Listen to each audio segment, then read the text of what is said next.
Parker here, and we are going to use Terra Seal. What I love about Terra Seal is it takes my finished project that I've already painted with Terra clay paint, and it will give me a final finish, and the best part is it's water resistant.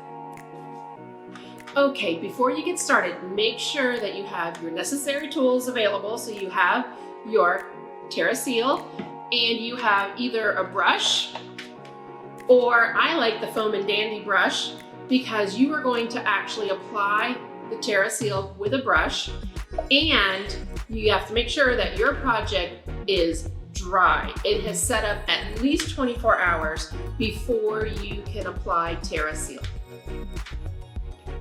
Now we are ready to apply our Terra Seal. I'm going to use the Foam and Dandy brush because I think this brush will definitely give us a flawless finish, no brush strokes, and it's easy to use. Because we have to apply a very thin coat, I can control it with my Foam and Dandy. So all I need to do is open up my Terra Seal.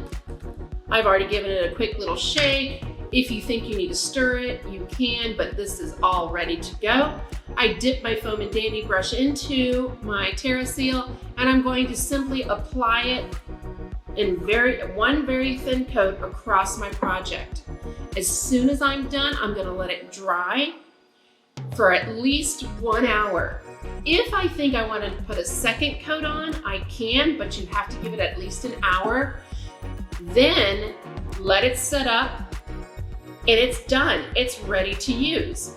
I would say use it very gingerly for your first 7 days, but then after that, it'll be totally cured in 30 days. And there you have it. One simple coat of Terra Seal applied to my piece, and it is finished. It has a beautiful sheen, and guess what? It's water resistant.